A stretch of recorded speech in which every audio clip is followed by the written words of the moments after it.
නමෝ තස්සේ භගවතෝ අරහතෝ සම්මා සම්බුද්දස්සේ නමෝ තස්සේ භගවතෝ අරහතෝ සම්මා සම්බුද්දස්සේ නමෝ තස්සේ භගවතෝ අරහතෝ සම්මා සම්බුද්දස්සේ චතරෝ මේ භික්ඛවේ ධම්මා මනුස්ස භූතස්ස බහූපාකාරා හොන්තිති. ධර්මානුශාසනාවෙහි සදහැවර අනුග්‍රහක දායකත්වයේ දරන්නා වූ අය ප්‍රමුඛ මේ මොහොත අපට සාන්දීම සඳහා ඉඩ කඩවෙන් කරගත්තා වූ සදහැවර පින්නතුනි, සෝතාපන්න මාර්ගයට පිවිසීමට ගිහියෙකු විසින් අනුගමනය කළ යුතු ක්‍රියාමාර්ගය මුල සිට පිළිවෙලින් පහදා දෙන සේක්වා. මේ තමයි ආරාධිත මාතෘකාව. මේකට අදාළ නිසා තමයි අර මම ගත්ත සදහම් පාඨය දුත පාඨය වශයෙන් යොදාගනු ලැබුවේ.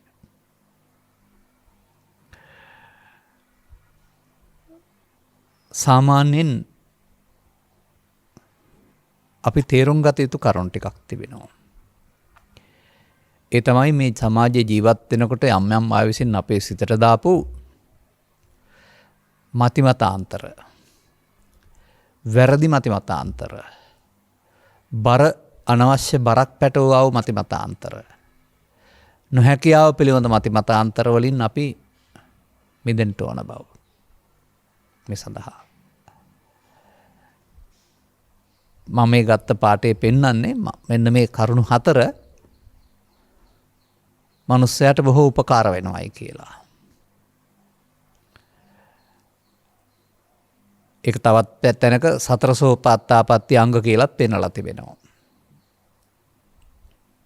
එහෙනම් අන්නේ කරුණු 4 උපයෝගී කරගන්න ඕන. දැන් මෙතන සඳහන් වෙනවා ගිහියෙකු විසින් කියලා. ගිහියෙකු හරි පැවිද්දෙකු හරි විසින්. මම දන්න ආකාරයට පව්කාරයෙක් හරි පින්කාරයෙක් හරි විසින්. එහෙම කියන්න හේතුවක් තියෙනවා. අඟුලිමාල කියන්නේ සිල් රැබ්බ කෙනෙක් නෙමෙයි මිනිමරුවෙක්නේ. නමුත් බුදුවරයන්ගේ කල්යාණ මිත්‍ර සේවනයෙන් ජීවිතය අනිත් පැත්ත හැරුණා. හොරපන්සිය කියන්නේ සිල් රැබ්බ පිරිසක් නෙමෙයිනේ, මිනිමරලා හොරකම් කරපු අය කැලේ. පඬිත සාමණේරයන් නම් කල්යාණ මිත්‍රයාගේ ඇසුරෙන් ජීවිතය අනිත් පැත්තට හැරුණා. ඒ නිසා මෙතන වැදගත් වෙන්නේ ගත කරන ජීවිතේ නෙවෙයි, ජීවිතේ පරිවර්තනය කරන්නට අවශ්‍ය මාර්ගෝපදේශකත්වය හම්බ වෙනවද කියන එක පිළිබඳව. ඒ වගේම අර මම මතක් කළා වූ අමාරු කාරණා නැත්නම් අමාරු කරපු කාරණා පිළිබඳවත් මිත්‍යා මතිමතාන්තර බිඳ හැරෙන්න වෙනවා. බුදුන් දැකීම යනු දැසෙන් දැකීමක් කියලා හිතන්නේ නැතුව තථාගතයන් වහන්සේ වදාළ සංඝාටිකරණ සූත්‍රය අනුවගත් කල යමෙකුට සිවුරු කොනේ ගෑවි හිටියත් බුදුන් දකින්න ලැබෙන්නේ නැහැ, ධර්මයේ දැක්කේ නැත්නම් කියලා තිබෙනවා. ගව්ගානක් ඈත හිටියත් ධර්මයේ දැක්කොත් බුදුන් දකින්න පුළුවන් කියලා තියෙනවා. එතකොට ඒ බුදුන් නැමැති පුද්ගලයාගේ සමීප බව නෙවෙයි අවශ්‍ය වෙන්නේ, උන්වහන්සේ දේශනා කළා වූ ධර්මය. ධර්මය කියන්නේ මෙතන සූත්‍ර දේශනා හැම නෙවෙයි, ඒවා උපයෝගී ධර්ම පමණයි. මේ ධර්මයේ දකීද බුදුන් දකී කියන එකේ ධර්මය සද්ධර්මයට පැමිණීමේ සම්මාදිට්ඨිය කියලා කියනවා. සද්ධර්මයට පැමිණීමේ සම්මාදිට්ඨියත් සෝවාන් වීමත් කියන්නේ දෙකක් වෙන්නේ නැහැ. සද්ධර්මයට පැමිණුනේ නැති කර්ම මාර්ගයේ හොඳ එකට පැමිණුණා වූ සම්මාදිට්ඨියක් තියෙනවා. මෙන්න මේක තුළ තමයි මේ සමාජයේ කලක් තිස්සේ හිටිය කියන එක තේරුම් ගන්න ඕන. කර්ම මාර්ගයේ හොඳ එක ඔස්සේ අනාගතයට භව ගමන හදලා අනාගතේ නිවන් ප්‍රාර්ථනා කරන එකක් කරුණාම ඒක සද්ධර්මයට පැමිණීමේ සම්මාදිට්ඨිය නොවේ, දසවස්තුක සම්මාදිට්ඨිය කියලා කියන්නේ. එතකොට මේ සඳහා ඔය තේරුම් ගන්න අවශ්‍ය කාරණාවක් තමයි තථාගතතුරු වදාරලා තිබෙන්නේ දුෂ්ටක්ෂණ අටකින් මිදුන කෙනෙක් වෙන්න ඕන. මිනිසත් බව ලැබ සදහම් හමු වෙන්න ඕන. දැන් ඔබ මේ මම පැහැදිලි කරලා තියෙනවා මේ අෂ්ට දුෂ්ටක්ෂණ පිළිබඳව පසුගිය සූත්‍රයක ඔබ අහලා ඇති. මේ සමාජයේ ඉන්න අය දුෂ්ටක්ෂණයන්ගෙන් මිදුණ අය. අදාළ මනුස්ස ප්‍රතිලාභය ලබලා තිබෙනවා. නමුත් ඔවුන්ට සදහම් හමු වෙලා නැහැ. සදහම් හමු වුණා නම් ඕක ගෙදර ඉඳන් කරන්න බෑ. ඕකට පාරමිතා සම්පූර්ණ කරන්න ඕන. ඕකට කැලේට යන්න ඕන. ඕකට මහාන වෙන්න ඕන. ඔය මත තියෙන්නේ නැහැ. මේ බුදු සසුන අතුරුදහන් අනාගත බුදුවරයයි ධර්මයේ කියලා දෙන්නේ. මේවා තිබෙන්නේ නැහැ. මේ සියල්ල නොකරෙන්නට ඉදිරිපත් කරපු තර්ක විතරයි. ඒ නොකරෙන්නට ඉදිරිපත් කරපු තර්ක අමාරු කරපු තර්ක පසකින් තබන්න මේ තථාගතවරුන්ගේ සදහම් කියන කරුණ උගතුන් සඳහා නිර්දේශ එකක් එහෙම නෙවෙයි. ධනවතුන් සඳහා නිර්දේශ එකක් නෙවෙයි. බුද්ධිමතුන් සඳහා නිර්දේශ දෙයක්. ඒ බුද්ධිමත්කම කියන්නේ වර්තමාන සමාජයේ සඳහා විභාග පාස් කිරීම නෙවෙයි. මෙතන කතා කරන්නේ. ඒක බුද්ධිමත්කමක් වශයෙන් වර්තමානයේ සලකනවා. නමුත් මෙතන ප්‍රඥාවන්ත වීම කියන එක. උදාහරණයක් වශයෙන් සුනීත සෝපාක රජ්‍යමාලාගේ කතා ආරම්භ බලන්න ඔවුන්ගේ ජීවිත ඔය කියන බුද්ධිමත්වද උගත්තුද කියලා. එදා ඔය ඇවිදින් හිටියේ පෙරම් පුරාගෙන බුදුන් වහන්සේ හමු වෙන්න දිනු කරපු ප්‍රඥාවක් තිබෙන නිසා අපට අද බෑ කියන එකෙන් වහන්න හදන්නත් එපා. එදාට විශේෂත්වය දෙලා අපි හීනමානයටපත් වෙන්න ඕන නෑ. එදාට වඩා අද මිනිසුන් බුද්ධිමත්. ප්‍රධාන කාරණේ අපි දකින්නේ සදහම් යටපත් වීම. සදහම් වෙනුවට සද්ධර්ම ප්‍රතිරූපක රජවීම තුල තමයි මේ මාර්ගඵල පිළිවෙලින් ප්‍රත්‍යක්ෂ කටයුතු නිවන හිමි නොවන අනාථ භාවයට බෞද්ධයෝ පත් වෙලා තිබෙන්නේ. බෞද්ධයෝම අනාථ වෙලා. ඒක තේරුම් ගන්න වෙනවා. එනිසා මේ කරුණු හතර උපකාරක ධර්ම බවට පත් කරගන්න. ඒක මම පාලියෙන් කියන්න ගන්නවා. ඒකට පළවෙනි එක සත්පුරුෂ සංසේවෝ කියලා කියනවා නැත්නම් කල්යාණ මිත්‍ර සේවනය කියලාත් කියනවා තමහර තැනක. ඔය සත්පුරුෂ කියන වචනේ ඉතින් බොහෝ විස්තර වෙන තැන් තිබෙනවා. සමාජයේත් එහෙම සත්පුරුෂ ඉන්නවා. ස්වභාවයන්. නමුත් මම මෙතන දකින්නේ බුද්ධ ආදී මහෝත්තමීන් වහන්සේලා නැත්නම් ලබාගත් ජීවිතය තුළ මිනිසාට කනවට බොනවට අඳිනවට නිදාගන්නවට මැරෙනවට එහා දෙයක් කරගන්න පුළුවනි. බුදුවරු අදාලා ආගමික ජීවිතයට පත් වෙන්න ඕන. බුදුවරු අදාලා ආගමික ජීවිතය කියන්නේ ඇඳුම් සුදු පාට කරගන්න එකක් හරි සිවුරු පාට කරගන්න එකක් හරි නෙවෙයි. බාහිර එකක් නෙවෙයි ඒක. ඇතුළතින් සිදුවෙන්න ඕන ආගමික ජීවිතයක් තියෙනවා. මෙන්න මේ ඇතුළතින් සිදුවිය යුතු ආගමික ජීවිතයට එළවෙන්න බැරිකම තමයි පෘථග්ජන භාවය කියලා කියන්නේ. එතකොට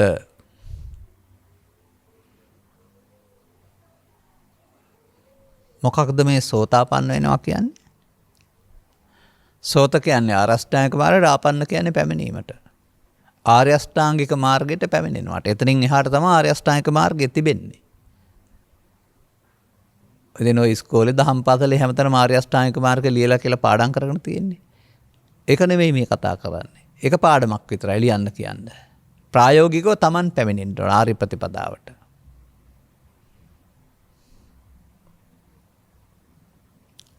එහෙමත් නැත්නම් ඒකෙන් කියන්නේ භව නිරෝධගාමී ප්‍රතිපදාව ආරම්භ වෙනවා. සසර ගමන නවතාලීම ආරම්භ වෙනවා. දැන් පෘථග්ජනයා මොකද කරන්නේ? සතර ගමන හොඳ පැත්තට හරවනවා. පැවැත්ම තිබෙනවා, පැවැත්ම හොඳ පැත්තට හරවන්න දන්නවා ඔහු. දන් දීලා සිල් රැකලා භාවනා කරලා පෘථග්ජන පුද්ගලයා සතර ගමන හොඳ පැත්තට හරවනවා. දුගතිගාමීත්වයෙන් මගහැර සුගතිගාමී පැත්තට.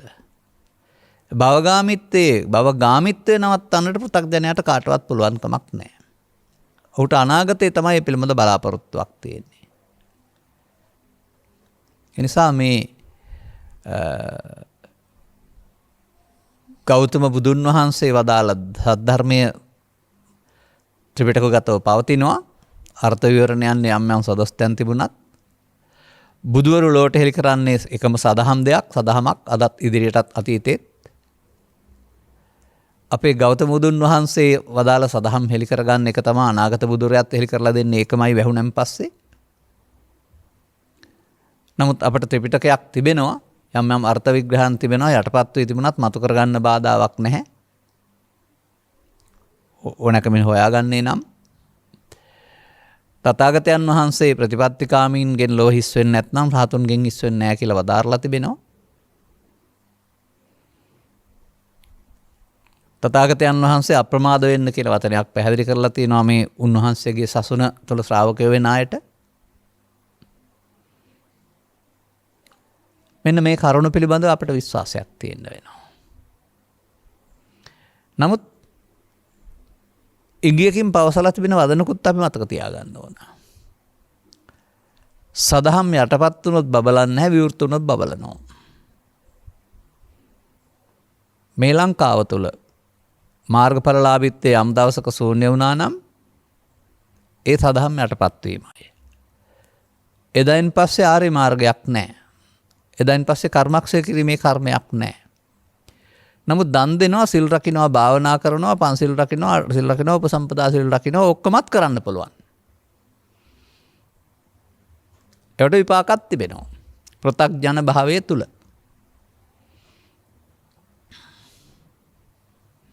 එනිසා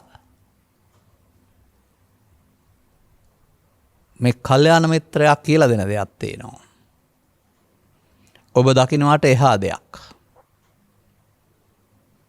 ඔබ පුද්ගලයෙක් වශයෙන් දකින දෙයට එහා දෙයක් කියලා දෙනවා. ඔබ පුද්ගලයෙක් වශයෙන් ස්ත්‍රී පුරුෂ ගිහි පැවිදි වශයෙන් දකිනවා.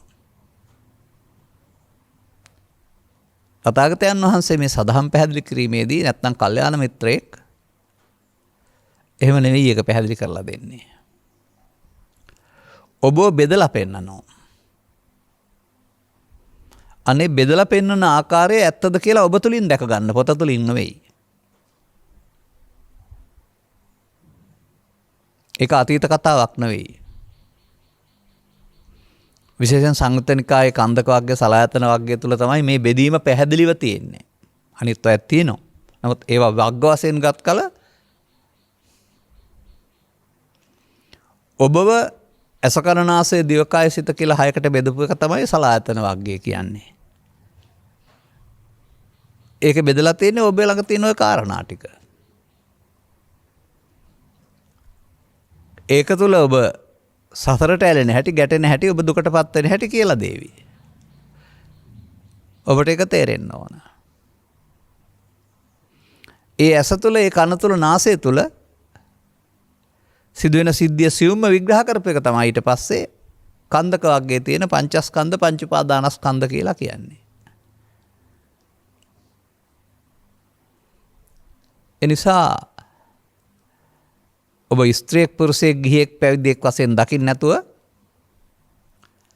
ආයතන හයක එකතුවක් වශයෙන් දකින්න ඉගෙන ගන්න.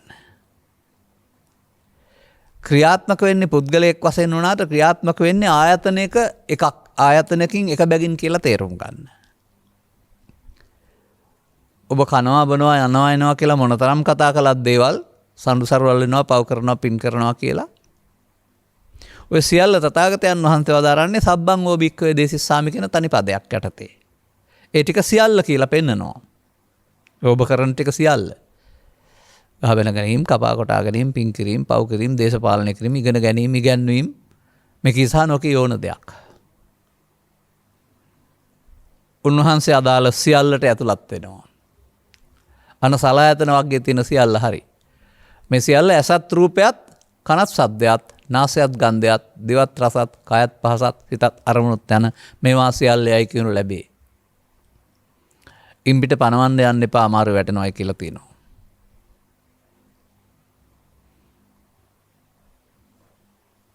අන්න ඒ විදිහට තථාගතයන් වහන්සේ වැඩ සිටි සමයේ සිදුවන සිද්ධියක් විග්‍රහ කරන්න අතීතයට හරවන්නේ නැතුව මේ බුදුසසුන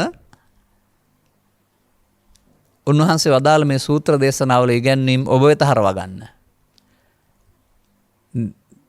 නිවසට ගොස් කැඩපත දෙස බැලීමේදී කැඩපත වෙනුවට කැඩපත වලින් ඔබ පේනවා වගේ මේ තථාගත දේශනා තුළ ඔබව පේන්න පටන් ගන්න ඕන.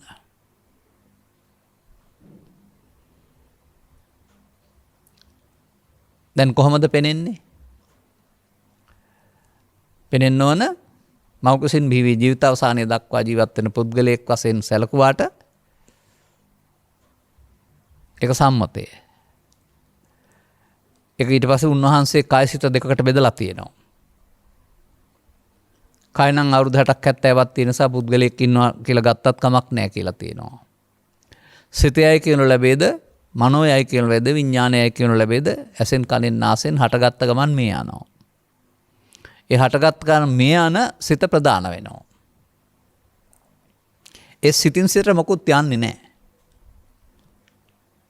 මෞකසින් බිහිවතෙන් පටන් මැරෙනකල්ම ඔබ කෙනෙක් ඉන්නවා කියලා පෙනුනට වඳුරෙක් අත්තක් අතහැරලා තව අත්තකට යනකොට මුල්ලත්තේ නැහැ වගේ මේ වර්තමාන මොහොතේ ඔබ ඉන්න විට අතීතයේ කිසිවක නැහැ. අනාගතයේ කිසිවකත් නැහැ. බස් රථයක් කිලෝමීටර් 100ක් දුර යනවායි කියලා කියන්නේ. නමුත් 50 වෙනි මීටරේ නම් ඉන්නේ 49ත් නැහැ, ඉතුරු 49ත් නැහැ. නැත්නම් තව ටිකක් ගත්තොත් 1 මීටරයක් තුල විතරයි ඉන්නේ, අනිත් කොහෙවත් නැහැ. 100ක් දුර තියෙනවා. අවුරුදු 100ක ජීවිතයක් අපට තිබෙනවා. නමුත් ගත වෙන්නේ අද දවස. අද දවස වර්තමාන පැය. වර්තමාන පැයේ වර්තමාන මිනිත්තුව. වර්තමාන මිනිත්තුවේ වර්තමාන තප්පරය. ඊටත් එහා මේ බුදු සමයේ ජීවිතය ගත වෙන්නේ මේ මොහොතේ කියලා පෙන්නනවා. මේ මොහොතේ සිදුවෙන දේ ඉගෙන ගන්න වෙනවා. මේ මොහොතේ සිදුවෙන දේ වරදවා ගැනීම පමාද විහාරීත්වයයි. මේ මොහොතේ සිදුවෙන දේ නිවැරදි කරගන්න ඉගෙන ගන්න වෙනවා. සෝතාපන්න වෙන්නේ කියන්නේ ඒකයි. එතකල්ම වරදවා ගන්නවා. මේ මොහොතේ සිදුවෙන දේ කරන්නේ ඇහෙන් කනෙන් නාසයෙන් දිවෙන් කයෙන් අරමුණකට එකතු වෙන එක. අර කිව්ව. ඒ අරමුණු 6යි. ඇසෙන් රූපේ, කනෙන් ශබ්දේ, නාසයෙන් ගන්ධය, දිවෙන් රස, කයෙන් පහස, සිතින් පාප පුණ්‍ය ධාන අරමුණු. එකයි ගන්නෙ කෝක හරි. එකින් එකට තමයි යන්නේ. අත්ෙන් අත්තට පනිනවා වගේ, කොරවක්කා කොලෙන් කොලේට යනවා වගේ, අපි පියවරෙන් පියවරට ගමනක් යනවා වගේ හැම මොහොතේම වර්තමාන මොහොතේ අපිට මේ එකක් එක්කලා කටයුතු කරන බව. දැන් ඒක ගෙනියනවා ඊට පස්සේ සලායතන වර්ගයෙන් ආයතන 6න් කන්දක වර්ගයට. ආයතනයක් තුළ සිදුවෙන සිද්ධිය ඊට පස්සේ විග්‍රහ කරනවා පංචස්කන්ධය කියලා. ඒක ඔබේ ඇහි, ඔබේ කනේ, ඔබේ නාසයේ, ඔබේ දිවේ. ඒ පංචස්කන්ධය උපදින්නේ නැතෙන්නේ බාහිර දේවල් වල උදව්වෙන් පස් දොරෙන් නම්, බාහිර දේවල් උදව් නැතුව මනෝද්වාරයෙන් නම්. අන්න ඒ කරුණු පැහැදිලි කර දෙන පුද්ගලයා කල්‍යාණ මිත්‍රයා. මොකද ඒක තුළ තමයි භව ගාමිත්වය, භව නිරෝධ ගාමිත්වය පැහැදිලි වෙන්නේ.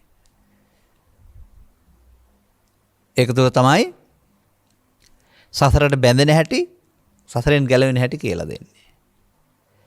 පුද්ගලයෙක් වශයෙන් බැඳෙන්නේ නැහැ. සංයෝජන කියලා කතා කරන ඒවා වෙන්නේ අරමුණු මට්ටමේදී. ඒ ඔස්සේ ගියාපුවම ඔබට ඔන්න සක්කාය දිට්ඨිය හොයාගන්න පුළුවන් වෙයි. දැන් ඔය සෝවාන් වෙන්න සක්කාය දිට්ඨිය හඳුනා ගන්න ඕන කියලා තියෙනවානේ.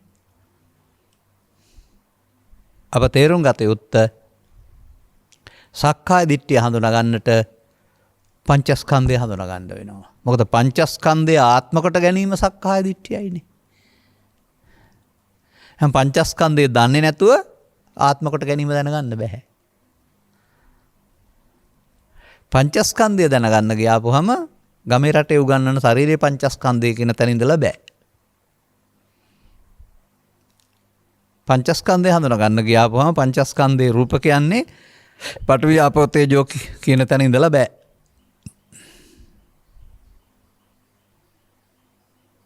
පංචස්කන්ධේ රූප කියන්නේ පස් දොරෙන් හමු වෙන අරමුණට.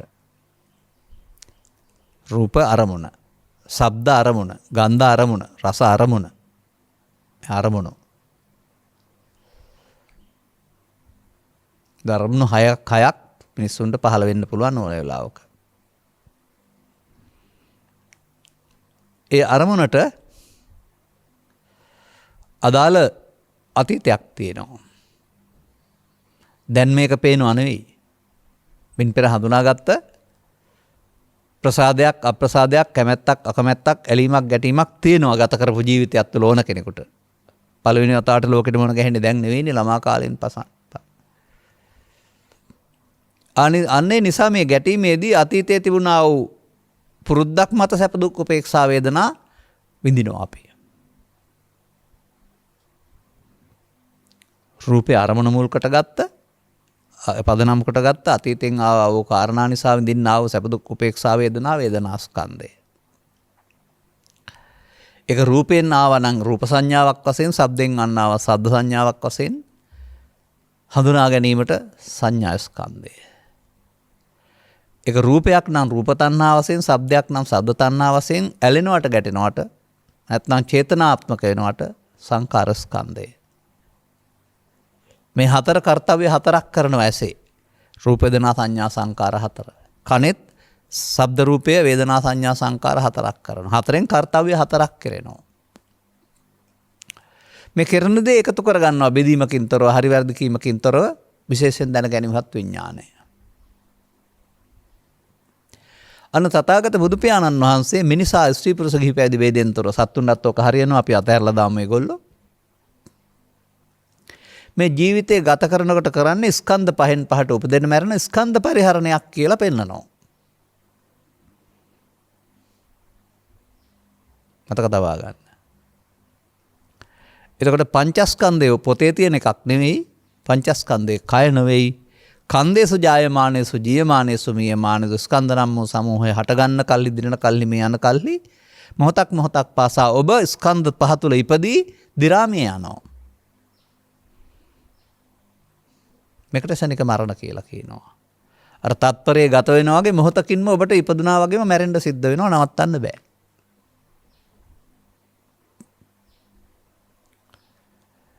මෙන්න මේ විදිහට මේ ලෝකේ ජීවත් වීම සඳහා අපට ලෝකෙත් එක්කලා සම්බන්ධ වෙන්න පස්දර උදව් කරගෙන මේ රූප වේදනා සංඥා සංකාර පහක් හට ගන්න ඕන.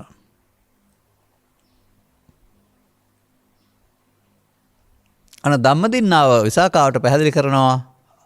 විසාකේනි මේ රූප වේදනා සංඥා සංකාර පහට සක්කායයි කියනු ලැබේ.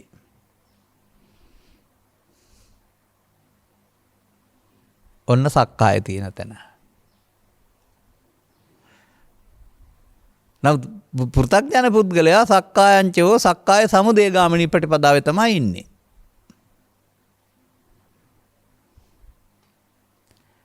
දැන් සක්කාය කියනවා මේ පංචස්කන්ධයට උපාදානයේ දෙන මේ පහට සක්කාය කියලා කියනවායි කියලා තියෙනවා.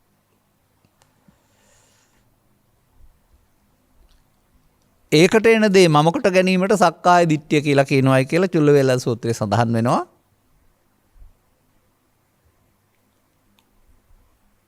තව තැන්වලත් ඒක පැහැදිලි කරනු ලබනවා. අන පෘථග්ජනයයි කියලා කියන්නේ මේ විදිහට මෞකසෙන් බිහි වී ජීවිතාසානය දක්වා ජීවත් වෙන පුද්ගලයෙක් කියලා හිතාගෙන මේකට එන දේ මමකට ගත්ත මුලාවකට අහු වෙලා ඉන්නේ.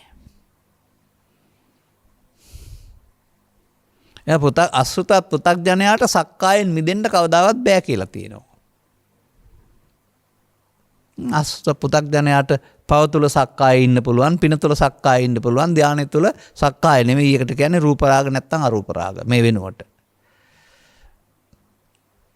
ඒ පෘථග්ජනයා සංයෝජන තුල ඉන්නේ.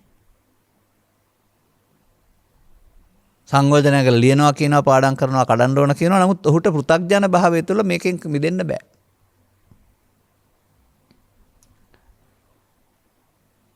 දැන් සක්කාය දිට්ඨිය කියන්නේ මොකක්ද එතකොට? අර ඉස්කෝලේ යන කාලේ ඉගෙන ගත්ත මමයේ මගේ ඉන්නවායේ තියෙනවායේ කියන වචනේ දැන් මෙතෙන්ට යොදලා බලන්න. දැන් ඒ මම ඊයේ හිටපු කෙනෙක්ද මව කුසෙන් දාපු කෙනෙක්ද හෙට ඉන්න කෙනෙක්ද? ඒකට එන දේ කියන්නේ මොකක්ද? රූපය, ශබ්දය, ගන්ධය, රසය, ස්පර්ශය, තරහව, බය, ක්‍රෝධය, වෛරය, පව, පින, ධානය. ඒකට එන දේ ඒ මොහොතට. ලෝභය, දේශය, මෝහය, ඊර්ෂ්‍යාව, ක්‍රෝධය, වෛරය. ඒ මොහොතට යමක් එනවා මේකට. රූප තණ්හාව, ශබ්ද තණ්හාව, ගන්ධ තණ්හාව. සක්කායට හටගත්ත ගමන් මේ යන්න පුළුවන්. ඒක තමයි කන්දේසු ජායමානසු ජීයමානසු මියමානසු කියන්නේ. ඉතුරු නොතබාම මේ යන්න පුළුවන්.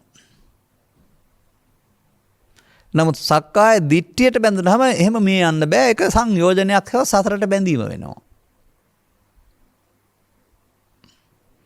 එහෙනම් සත්‍යය සතරට බැඳෙන්නේ මොනවෙන්ද? අරමුණක් ඇලීම තුළින්. අරමුණට එන දේ මමත්වෙන් ගැනීම තුළින්. දැන් මඤ්ඤමානෝකෝ බික්ඛු බද්දෝමාරස්ස කියලා කියන්නේ ස්කන්ධ පංචය කරන දේ මමත්වෙන් ගැනීමෙන් මායයට බැඳෙනව හේවත් සංයෝජන වෙනවා. අන්න සසරට බැඳීම ඊට පස්සේ පැවැත්මට හේතුවක් වෙනවා.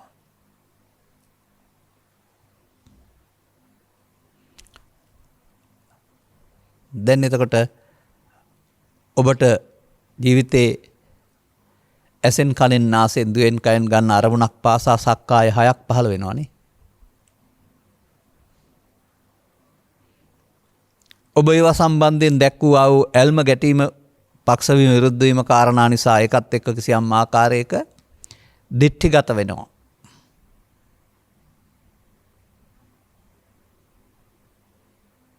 දැන් දිට්ඨිගත වෙනකොට පංචස්කන්ධයට එන දේ මම වෙනවා. එතකොට පංචස්කන්ධයට මම වුණාම පංච උපාදානස්කන්ධය වෙනවා.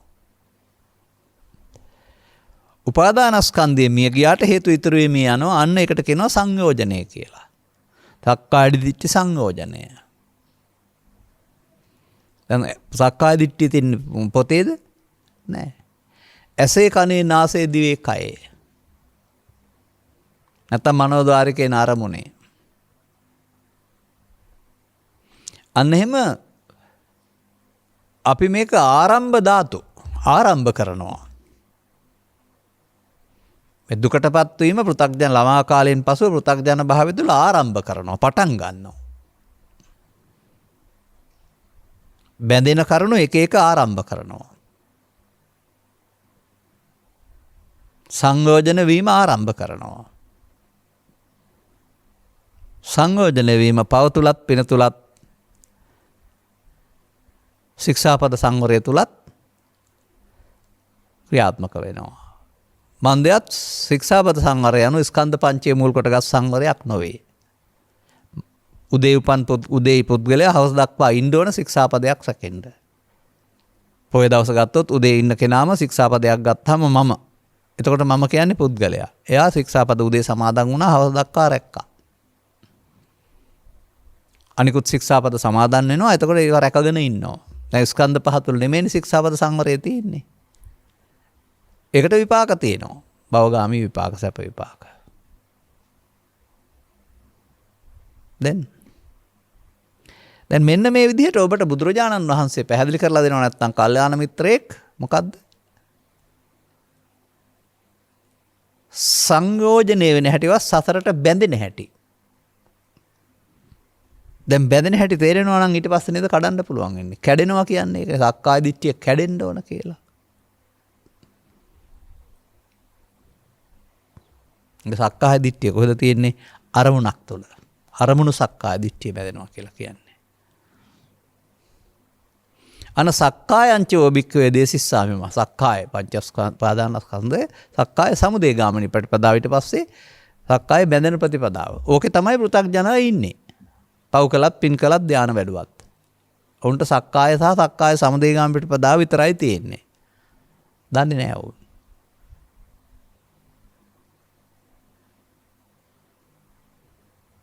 දැන් මෙන්න මෙතන ඉඳගෙන මොකද කරන්නේ අපි? ළමා කාලේ සිට මහලු කාලය දක්වාම ලෝභයෙන්, දේශයෙන්, මෝහයෙන්, ඊර්ෂ්‍යාවෙන්, ක්‍රෝධයෙන්, වෛරයෙන්, පවෙන්, පිටෙන්, ධානයෙන් බැඳෙමින් ඇලෙන කරුණු සංඛ්‍යාව වැඩි කරනවා. සක්කාය සංයෝජනය බලවත් කරනවා. එනිසා ඇලෙන කරුණු සංඛ්‍යාව වැඩි කරමින් යන ගමනට කියනවා අනුසෝතගාමී කියලා. පෘථග්ජනය අනුසෝතගාමීෙක්. දැන් ඔහු මොකද කරමින් යන්නේ? ඇලෙන කරුණක් ගානේ ඔහුට දුක් උපදිනවා පස්සේ. නිසා ඇලෙන කරුණු සංඛ්‍යාව වැඩි නම් 100 නම් දුක් 100යි. පෘථග්ජන පුද්ගලයාට එහෙනම් ජීවිතය තුළ බාහිර වශයෙන් සැපතක් තිබුණාට සැප තියෙනවා කියලා හිතුවට මේ ඇලීම නිසා හට ගන්නා වූ දුක් සංඛ්‍යාව වැඩි කර ගනිමින් ඔහු දුක්ඛගාමිනී ප්‍රතිපදාවක යමින් ඉන්නවා. අන්න කල්යාණ මිත්‍රයා මේවා කියලා දෙනවා. කියලා දෙනකොට ඒ කියලා දෙන එක තේරුම් ගැනීම තමයි සද්ධර්ම ශ්‍රවණය කියලා කියන්නේ.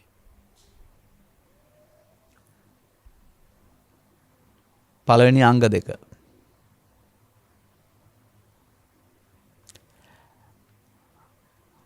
අනතුරුව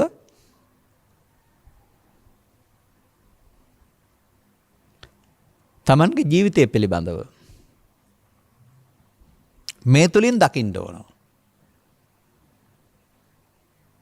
කුමක් දකින්න ඕන?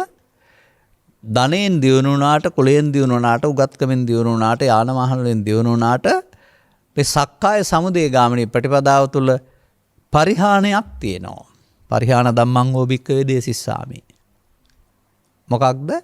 මේ ඇසෙන් කනෙන් නාසෙන් ගන්නා අරමුණක් පාසා රාග වේපුල්ලම්, දෝෂ වේපුල්ලම්, මෝහ වේපුල්ලම් අන්න සක්කාය සමුදය ගාමී ප්‍රතිපදාවේ දුක්ඛගාමී ප්‍රතිපදාවේ හැටි විපුලත්වයටපත් වෙනවා. මේවා වැඩෙනවා. වැඩෙන තරමට ලෝකේ ජීවත් වෙනකොට ඒවත් එක්කලා ගැටීම් වැඩි, දුක් වැඩි. එහෙනම් මේ ලෝකේ දුක් විඳින්නේ මිනිසුන් නෙමෙයි, පෘථග්ජනයින්. සියලු මිනිසුන් මේ ලෝකේ දුක් විඳින්නේ නැහැ. පෘථග්ජනයින්ට උරුම දෙයක් මේ බුදුන් වහන්සේ වදාළ දුක්ඛගාමිනී ප්‍රතිපදාව. ලෝකේ තියෙන දෙයක් නෙවෙයි. එතකොට එහෙනම් මේ සක්කාය සමුදය ගාමිනී ප්‍රතිපදාව තුලයි දුක තියෙන්නේ.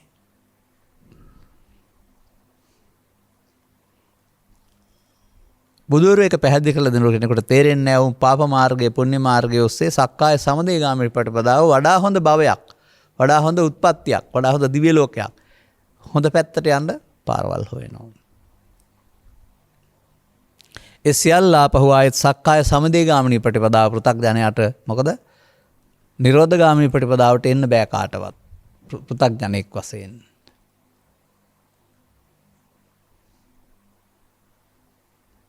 එතකොට එහෙමනම් දැන් කුමක්ද මේ සක්කාය දිට්ඨිය කැඩෙනවා කියන්නේ? එක දවසෙන් කැඩුණාන් පස්සේ ආයෙ කවදාවත් සක්කාය දිට්ඨිය නෑ කියලාද ඔය කියන්නේ? සක්කාය කියන්නේ ආත්ම දෘෂ්ටියනේ. දැන් ඔබ හිතනවා මව කුසින් බිහිවන කෙනා මැරෙනකල්ම ඉන්නවා කියලා. එහෙම කෙනෙක් ඉන්නවා කියලානේ පෙන්වන්නේ. කය රූප කලාව නිරන්තරයෙන් වෙනස් වෙනවා. ලදරු තරුණ මහලු විදිහෙන් හැඩේ තිබුණට වෙනස් වෙනවා. සිත ඇසෙන් කනෙන් නාසයෙන් දිවෙන් කයට වෙනස් වෙනවා. එතකොට මොහොතක් පාසා උපදිනවා මැරෙනවා නම් ඒකෙන් අනිකට යන ආත්මයක්.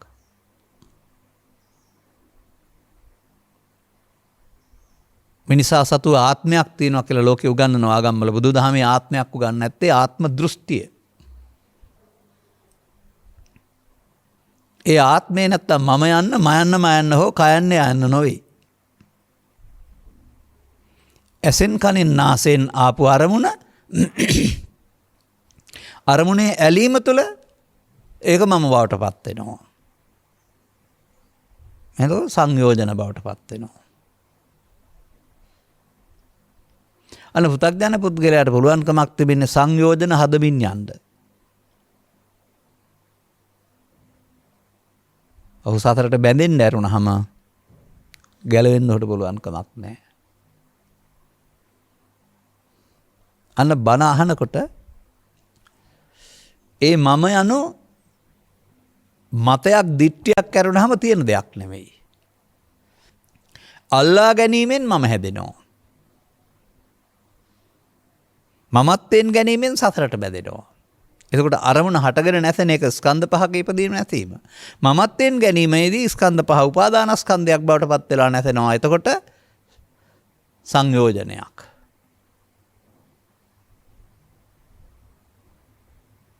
අන්න එසේ අප විසින් පංචස්කන්ධේ පංච උපාදානස්කන්ධ බවට පත් කරගත් බව බුදුවරු අපට කියලා දෙනවා. ඒ උපාදානය තුල පාපයෙන් පිනෙන් ධානයෙන් භව ගමනක් සිදු වෙනවා කියන එක පැහැදිලි කරලා දෙනවා. භවගාමි. භවගාමි නරක එක, භවගාමි හොඳ එක, ධානගාමි එක.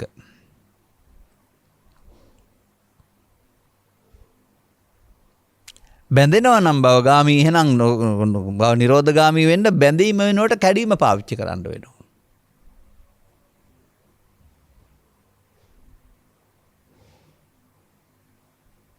දැන් මේකට වර්තමාන මොහොත පාවිච්චි කරන්න වෙනවා බැඳිලා බැඳෙන්නේ නැතුව අවසන් කරන්න. ඔකට තව ටිකක් උදව් කරගන්න පුළුවන්කමක් තිබෙනවා.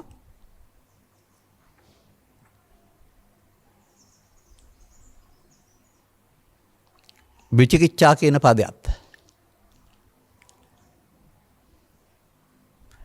නමුත් මෙතන මේක විස්තර කරන්න ගියොත් කාලය ගොඩාක් ගන්න වෙනවා.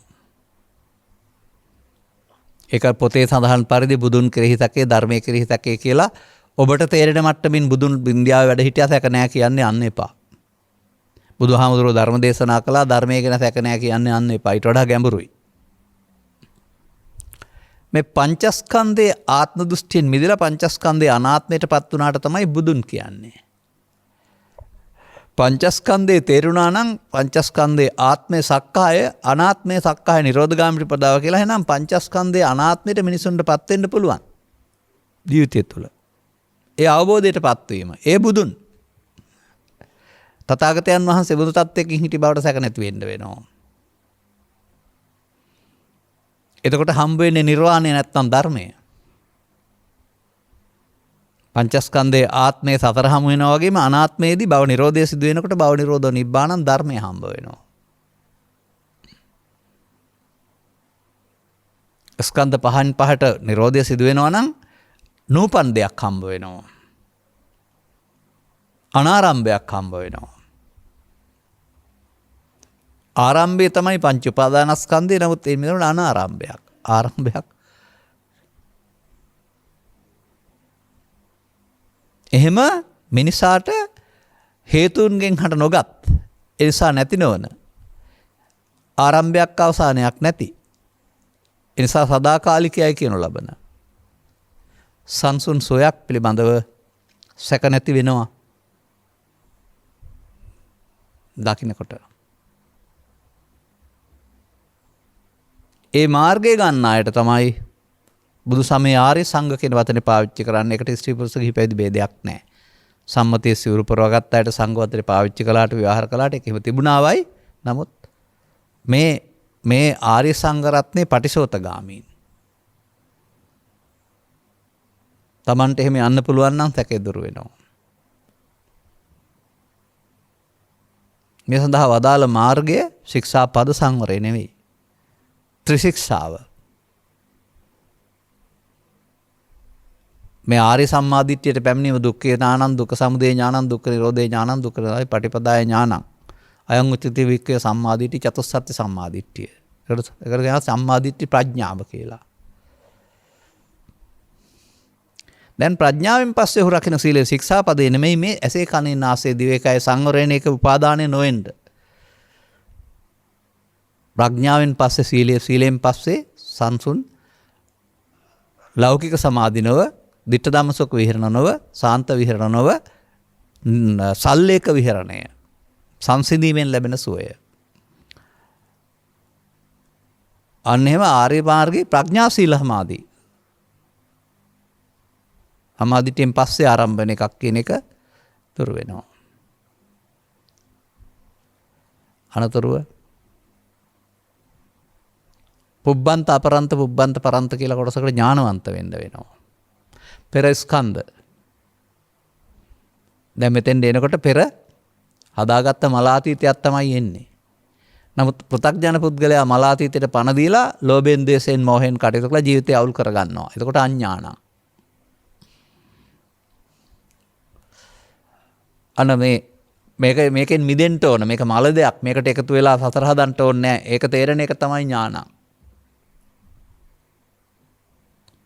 අපරන්තයත් එහෙමයි. සසරක් තියෙනවා. බුදුන් ඉන්නවා, දිව්‍ය ලෝකයක් තියෙනවා, ත්‍රිබුදුහාමුදුරුවොත් පහළ වෙනවා. එහි අන්ධ ඉන්නවා අපි. ඔය අඥානං. ඒවා ඔක්කොම තියෙනවා සාස්වතවාදය තුළ. අතීතය නිසා වර්තමානය හට ගන්නවා. වර්තමාන හේතු තැබුවොත් අනාගතය තියෙනවා. තබන් නැති යට කොහෙන්ද අනාගතයක් තියෙන්නේ? අනාගතය හදාගන්න එකනේ.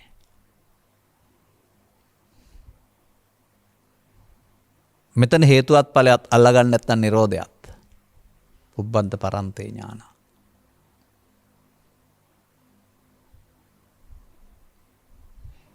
අපි මේ කතා කරන්නේ විචිකිච්ඡාව. ඒක තව ටිකක් ගැඹුරින් ගන්න වෙනවා. ඒ මොහොතේ හේතුන්ගේ ඵලයක් ඇසේ කනේ නාසයේ දිවේ කය හටගන්නේ නැසෙන්නේ. අල්ලා ගත්තොත් පටිච්චසම්පාදයට සතර ගමන භවගාමී පටිච්චසම්පාදය. අනුලෝමයේ අල්ලා ගත්තේ නැත්නම් පටිලෝම පටිච්චසම්පාදය. මේක පටිච්ච සමුප්පටි ඉච්ඡත් නෙමෙයි ප්‍රතීත්‍ය කියලා වචනේ පාලියෙන් තියෙනවා. නමුත් හේතුන්ගේ ඵලයක් පටිච්චසම්පාදය. ඇහි කනේ නාසයේ දිවේ කයේ. බාහිර හේතු තියෙනවා. නමුත් අර ඇතුළත හේතු නැත්නම් අතීතයට එකතු වෙන්නේ නැත්නම් අනාගතයක් නොහදා නිරෝධය බලන්න පුළුවන් වෙනවා. පටිච්චසම්පාද ධම්මේසු ඥානං. මෙහෙම එනකොට ඒකට ආරි සම්මාදිට්ඨිය කියලා කියනවා. දැන් මේක ස්කන්ධ පහෙන් පහට මැරෙනවා. ස්කන්ධ පහෙන් පහට නිමා කරන්න වෙනවා. ස්කන්ධ පහට බොහෝතකින් හට ගන්න නැත නිසා ඒකට ශික්ෂාපද වලින් සංවරයක් පනවන්න බෑ. ශික්ෂාපදේ උදේ හිටපු කෙනා හවස දක්වා රකින්න ඕන. ශික්ෂාපද සංවරයේ පවතින්නේ පුද්ගලයෙකුට. ඒ නිසා ශික්ෂාපද සංවර වෙලා මේ ස්කන්ධ පංචකය අනාත්මය දකින්න බෑ.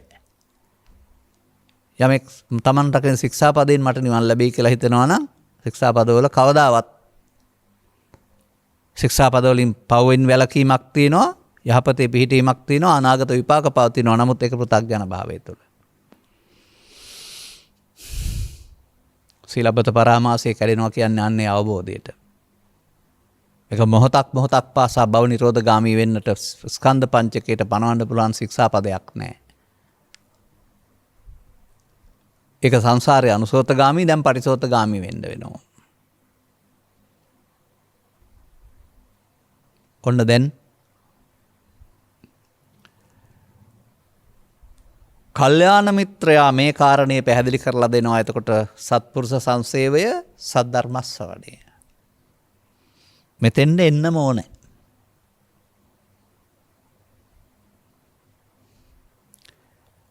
දැන් තේරෙවි අයෝනිසෝ මනසිකාරය කියන්නේ මොකක්ද කියලා. කලේ මේක. මොකක්ද කලේ? ඔබට ඇහැට කනට නාසයට ගැටෙනකොට ඊට අදාළ අතීතයක් තිබුණා. ලෝභයක්, ද්වේෂයක්, මෝහයක්, ඊර්ෂ්‍යාවක්, ක්‍රෝධයක්, වෛරයක් එතෙන්ට එනවාමයි. තමන් හුරු කරගත්ත එකක් හිත ඇතුළේ තිබිලා. දැන් ඒකට කියනවා කාම විතර්කය, ලෝභය, ව්‍යාපාද විතර්කය, ද්වේෂය, ඊට එහාගේ විහිංසා විතර්කය. ඇසෙන් කනෙන් නාසයෙන් දිවෙන් කයෙන් මේ විතර්ක තුනට එකතු වෙලා ඒවා පාවිච්චි කරනවා. ගහගන්න, බැනගන්න, කපාගන්න, කොටාගන්න, පලිගන්න, වෛර කරන්න, එකට කරන්න. අන්න ඒකට එකතු වෙලා යන එකට කියනවා අයෝනිසෝ මනසිකාරය. ඔය සමාජයේ පේන්න තියෙන එක තමයි. සෑම විරෝධතා ව්‍යාපාරයක්, අර්බුදයක් හමුවේදීම සාධාරණ හේතු පෙන්වා දෙමින් අතීතයෙන් අරගෙන ලෝභ සහගතව, දේශ සහගතව, මෝහ සහගතව, ඊර්ෂ්‍යා සහගතව, පරිගැනීම් සහගතව ක්‍රියාත්මක කරනකොට දැන් පිස්සන් කොටුවේ හැටි පේනවා අයෝනිසෝ මනසිකාරය. තවදුරටත් සතර හදන්න ඇරුණාම නුනුවණින් මෙනෙහි කිරීම තුළ මිනිසා ජීවත් වෙන බව. තරහ අරගෙන බනිනවා නම්, ඇල්මක් ඇති වුණාම ඒක ඉටු කරගන්න නීතිය හෝ සලකන්නේ නැතුව වෛරාටික උපක්‍රම යොදනවා නම්, කලබල වුණෙන් පස්සේ හිංසාවට යනවා නම් ආයුධ දරන්නට, ඔහු ඒ මොහොත තුනේදීම ක්‍රියාත්මක වෙන්නේ ආයෝනිසෝ මනසිකාරය. අර අතීතයට එකතු වී අතීතයේ පදනම් කොටගෙන තීරණ ගන්නවා. දැන් මේ මොහොතට ලෝභවත්තං න ජානාති, දෝෂවත්තං ජානාති, මෝහවත්තං න ජානාති. අර්ථය දකින්නේ නැහැ. ධම්මන්න පස්සති. ඒ මොහොතට අන්දන්ත මන්තදා හෝති. ඔන්න පෘථග්ජන භාවය අන්තභාවය. යමෙක් මේ ලෝභයෙන්, ද්වේෂයෙන්, මෝහයෙන් මුසපත් වූ විට අන්ධයෙක්. මේ අයෝනිසෝ මනසිකාරයයි. දැන් ඔබ අයෝනිසෝ මනසිකාරයෙන් ක්‍රියාත්මක වුණා නේද කියලා තේරේවි. මොනම ප්‍රශ්නයක් විසඳන්න ගියත් ඊට පස්සේ අයෝනිසෝ මනසිකාරයෙන් ක්‍රියාත්මක වෙනවා. කල්යාණ මිත්‍ර සේවනයේ ලැබූ කෙනාට, සද්ධර්ම ශ්‍රවණය කළ කෙනාට දැන් මේ පැවැත්මේ මාර්ගයට එකතු වෙන්න බෑ. නුනුවණින් මෙනෙහි කිරීම වෙනුවට නුවණින් මෙනෙහි කිරීම ගන්න පුරුදු වෙන්න වෙනවා. වචන සමාජයේ තියෙනවා, නමුත් මන් දන්නේ නැහැ තේරෙන බව. අර පරණ තරහක් ඇති කරගත්තා නම් තරහ මත තීරණය ගත්තාම නුනුවණින්. පරණ ඇල්මක් ඇති කරගත්තා නම් ඇල් මත තීරණය කරොත් නුනුවණින්. කාම විතර්කයේ, ව්‍යාපාද විතර්කයේ, විහිංසා විතර්කයේ එකතු වෙනවා නම් නුනුවණින් මෙනෙහි කිරීම තමයි කරන්නේ.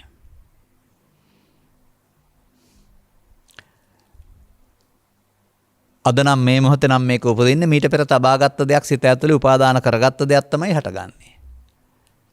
නැවත හටගත්තා. නැවත හට ගැනීමේ දුක තමයි දැන් ওই ලෝභ දේශ මොහ වලින් දැවෙනවයි කියලා කියන්නේ. එතකොට මම මුල් කොටගෙන ලෝභය, ද්වේෂය, මෝහය නැවති මම මුල් කොටගෙන තීරණය ගන්න යනවා. අයෝනිසෝ මනසිකාරය. ඉස්සර පාර. සංසාරේ කරපු වැඩේ බුදුබණ හම් වෙන්න පෙර කරමින් ඉන්න වැඩේ. දැන් මේකට ඉඩ නැහැ. නොයන්න කපන්න වෙනවා. නුනු වලින් එක නයන්නක් කපන්න වෙනවා. නුනුවණින් නැත්තම් අනුවණින් හෙවත් ලෝභයෙන්, ද්වේෂයෙන්, මෝහෙන් එතෙන්ට එකතු වෙන එක සිහිය නැතිකම, ප්‍රමාද විහාරීත්වය.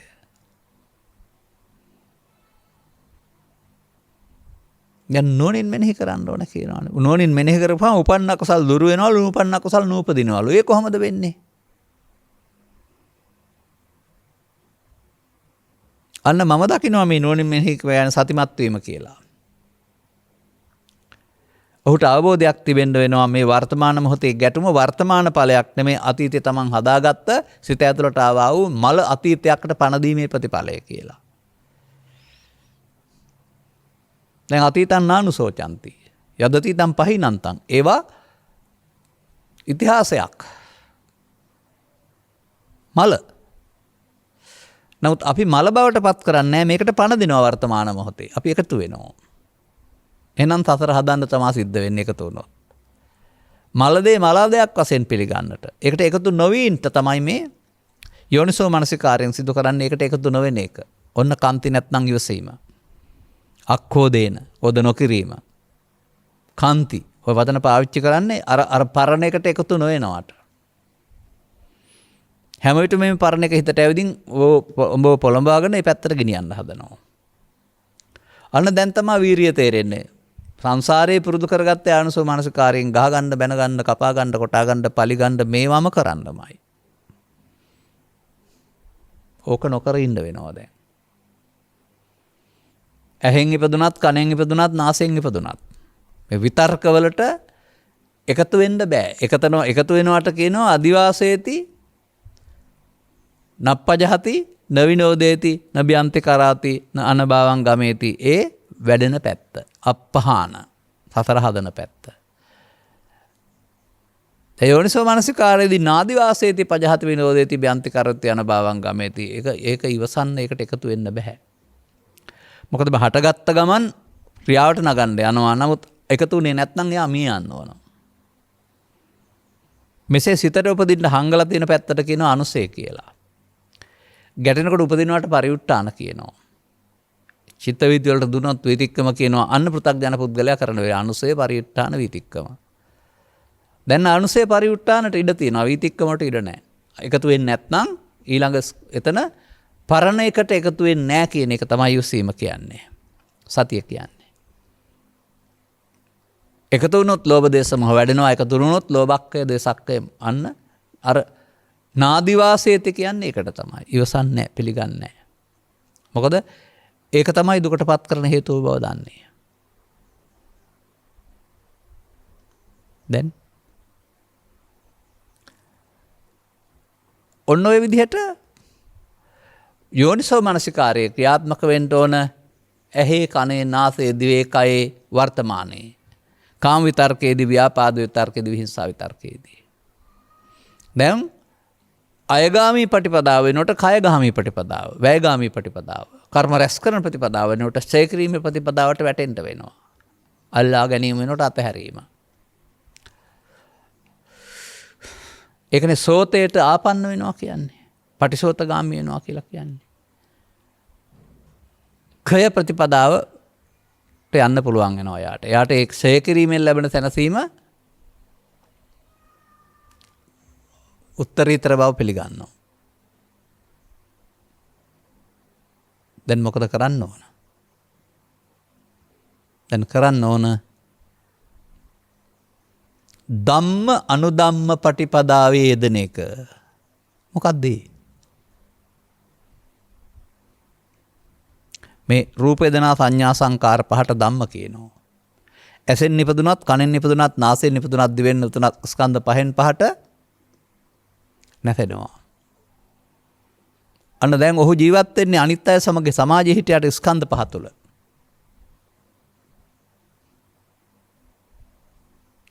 ඔහුට පරණයකට එකතු වෙලා ලෝභයෙන්, දේශයෙන්, මෝහයෙන්, මානෙන්, ඊර්ෂ්‍යාවෙන්, කෝරයෙන්, වෛරයෙන් කටයුතු කරන්න අවසර නැහැ, ඉඩ නැහැ, ඔහු එකට කැමති නැහැ. හැම එකක්ම අල්ලා නොගැනීමෙන් අවසන් කරන්නට. අතීතයට වහල් නොවි අවසන් කරන්න. ඒ අතහැර දමා උපේක්ෂා සහගත වෙන්න. ඒ මනාපය අමනාපය මනාපමනාපය කොටස අතීතෙන් ආපු සංකත ධර්මයක්. මේකට එකතු වුණොත් තමයි මේ වර්තමානයේ වැහිලා අනාගතයක් හැදෙන්නේ කියන එක තේරෙනවා නම් ඊට වඩා ඒ අතහැරලා දවනලා සංසුන් බව උතුම්. එතෙන්ටපත් වෙන්න අන්න අරක අතහැරලා මේකටපත් වෙන එකට ධම්මානුධම්ම ප්‍රතිපදාව කියලා කියනවා.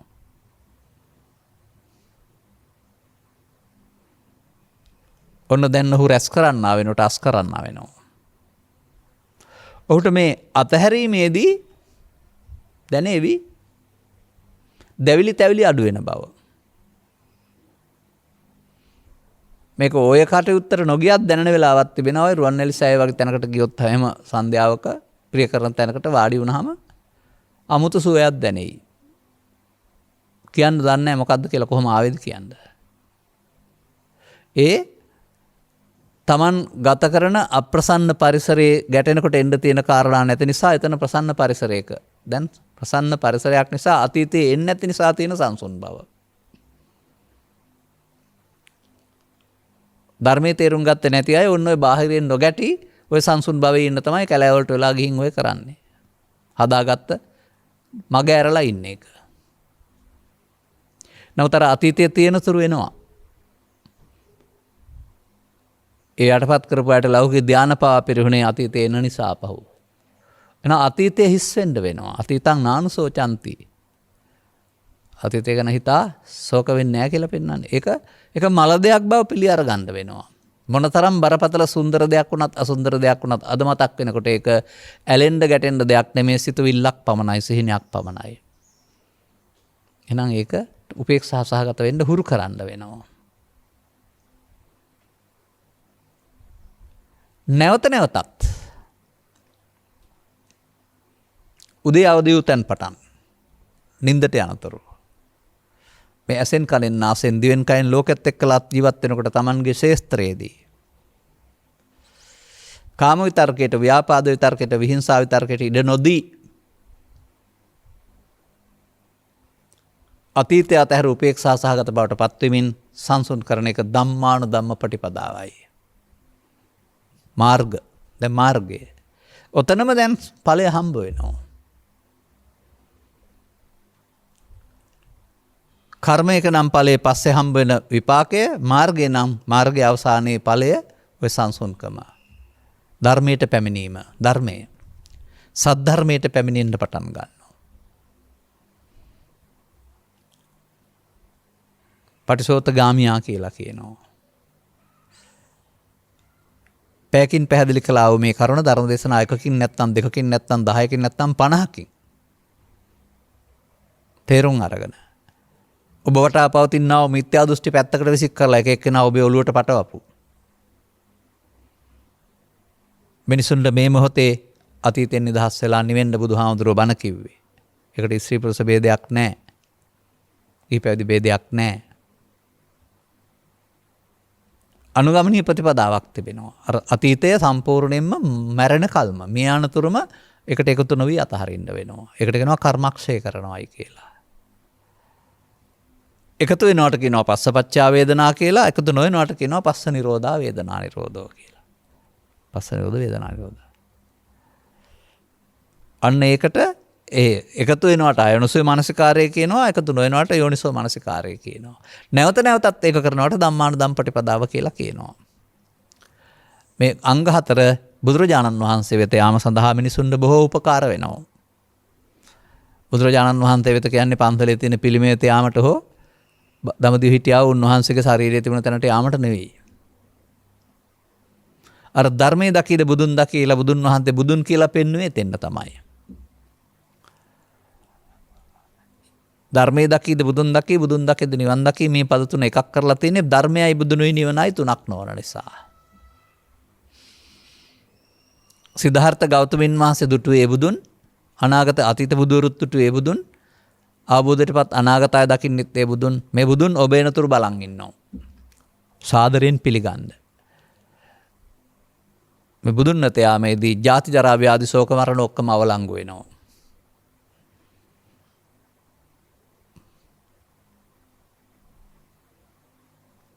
මේකට කියනවා බුදුන්ගේ ධම්මකාය කියලා. අන සතර සෝතාපට්ටි අංග තේරුම් ගත්ත පුද්ගලයාට මේ කරුණු පැහැදිලි කරන පුද්ගලයාගේ අතර සත්පුරුෂ සංසේවයයි, කල්යාණ මිත්‍ර සේවනයයි, කරුණු පැහැදිලි කිරීම සද්ධර්ම දේශනයයි, තේරුම් ගැනීම සද්ධර්ම ශ්‍රවණයයි. පමාද විහරණයෙන් අත මිදෙන්න එතන සිහිය ගේනක යෝනිසෝ මනසිකාරයයි. නැවත නැවතත් ස්කන්ධ පහෙන් පහට අනාත්මය බලන එක ධම්මානුධම්ම ප්‍රතිපදාවයි. දැන් බුදුන් වෙත යන පාර. පටිසෝතගාමී. අදාළ කරුණු තේරුම් අරගෙන ගැඹුරට මේ කරුණු තේරුම් ගැනීම තුළින් ඔබට මේක වැටහෙනවා නම් තවදුරටත් භවගාමී වෙන එකේ තේරුමක් නැහැ. මෙතනින් එහා පැත්තට ගියාම මොන ජාතියක මොන රටක මොන කුලයක මොන ආගමක උපතීත් දන්නේ නැහැ. ගිනාවව මේ දිනු කරගත්ත ධනය අහිමි වෙන්න. එසා වැරදි තොරතුරුලින් එතුරු කරන්න හදන ගවයින් සාගරයට යනවායි කියලා චුල්ලගෝපාල සූත්‍රයේ සඳහන් වෙනවා. ඒ කියන්නේ සසරින් එතර වීමට භවගාමීත්වය උගන්වනවා කියන එකේ තේරුම වැරදි තොරතුරුලක් සසරටමයි වැටෙන්නේ. එසා චුල්ලගෝපාල සූත්‍රයේ සඳහන් මෝඩ ගෝපාලන්ගේ උපදෙස් පිළිපදින්න නැතුව වෙලාවට කලාවට තනින් එකතු එතර කරන්න පුළුවන් ගෝපාලන්ගේ ආවාද පිළිපදින්න. ලොකුම සතාගේ නායක සතා ඉඳලා පොන්චි සතා දක්වාම එතනින් අනතුරු සහිතව ඊතර වෙන්න පුළුවන් කියලා තිබෙනවා. ඒ කල්යාණ මිත්‍ර සේවනීය සද්ධර්ම ශ්‍රවණය ධම්මානුධම්ම ප්‍රතියෝනිසෝ මනසිකාරය සහ ධම්මානුධම්ම ප්‍රතිපදාව නැමැති තොටුපළ.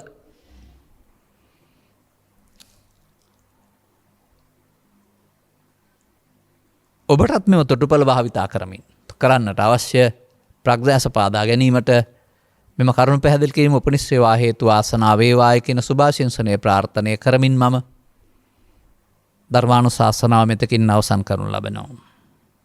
මෙම උතුම් ධර්ම දාණයට එංගලන්තයේ කෙන්ට් ප්‍රාන්තයේ පදිංචි චානිකා හේරත් මහත්මිය සහ දිලීප හේරත් මහතා විසින් සදහවර දායකත්වය දරා තිබෙනවා. අරමුණු අතර ධර්ම දානයෙන් සහ ධර්ම ශ්‍රවණයෙන් උපදවාගත් කුසල සම්භාරය මෑණියන් වන විමලා රත්නායක, පියා වන WM රත්නායක, දුව ඕෂධී හේරත් නොවැම්බර් මාස 28 වෙනිදා 17 වන ජන්මදිනයේ යෙදෙන පුතණුවන් වන විදුර හේරත්, ස්වාමි පුරුෂයා වන දිලීප හේරත් සහ සුජීවත්ව සහ මියගිය ඔවුන්ගේ සියලුම නෑදෑයන්, සහෝදරයා වන චමිල් රත්නායක සහ ඔහුගේ බිරිඳ පාලිකා, පුතා චෙනුල් නොවැම්බර් මාස 6 වෙනි දින ජන්මදිනය සපිරු සමරු දුව නිතුලි ඇතුළු පවුලේ සියලුම දෑදෑ හිත මිතුරන්ට නිරෝගී සුවය ලැබීමටත් සියලුම යහපත් බලාපොරොත්තු සඵල වීමටත් දරුවන්ගේ අධ්‍යාපන කටයුතු සාර්ථක වීමට සහ ධර්මාඥානයේ පූර්ණ වී මතු නිවනටත් හේතු ආසන වේවා. මතු භවයකදී නෙමෙයි අනාගතයේදී කියලා ගන්න. මේ පරලෝකීය සියලුම නෑදෑහිතුන්ට ඉක්මන් භවයකින් නිවන් සාක්ෂාත් කර ගැනීමට මේ පුණ්‍ය ධර්මයේ හේතු වාසනා වේවා. ශ්‍රී ලංකාවේ කරදර දුරු වී සාමය සමගිය සමාදානයේ උදා වේවා. සියලු ලෝකවාසීන්ගේ යහපත් බලාපොරොත්තු ඉෂ්ට වීමටත් නිරෝගී සුව ලැබීමටත් අමා මහ නිවනින් සැනසීමටත් මේ පුණ්‍ය කුසල් උපනිශ්‍රේ වේවා. කොයිඩ්ව සංගතයේ ලෝකෙන් තුරන් වී සාමකාමී දැහැමි යුගයක් උදා වේවා. ගෞරවනීය දේශකයන් වහන්සේට මේ භවයේ නිවන් පූර්ණ කර ගැනීමට මේ කුසල් හේතු වේවා. සියලු ලෝක සත්වයෝ සංසාර දුකින් අත් මිදෙත්වා. ඔබ හිතන පතන පරිදි මේ අදහස් ටික ගලපා තිබෙනවා. තව ටිකක් යම් යම් කරුණවල සංශෝධනය වෙන්න තියෙවි. ඒ පිළිබඳ ධර්ම ශ්‍රවණයකට හරියාවි. අනුග්‍රහක බවතුන් වශයෙන් කටයුතු කළ ඔබටත් ධර්ම ශ්‍රවණය කළ හැමටත් මේ පැහැදිලි කරපු කරුණ තුල මේ මනුස්සයින්ට බොහෝ උපකාර වෙන මේ ධර්ම හතරේ උපයෝගී කරගෙන ලබාගත් ජීවිතේ ලෞකික සැප සමග ලෝකෝත්තර සැප හිමි කරගන්නටත් හේතු වාසනා වේවායි කියලා අදිෂ්ඨාන කරගන්න ප්‍රාර්ථනා කරගන්න. සබ්බිහිතයෝ වජ්ජන්තු සබ්බ රෝගෝ විනස්සතු මාතේ බවත් අන්තරායෝ සුඛී දීඝායුකෝ බව හැම දිනාටම තෙරුවන් සරණයි. රාගක්ඛයෝ නිබ්බානං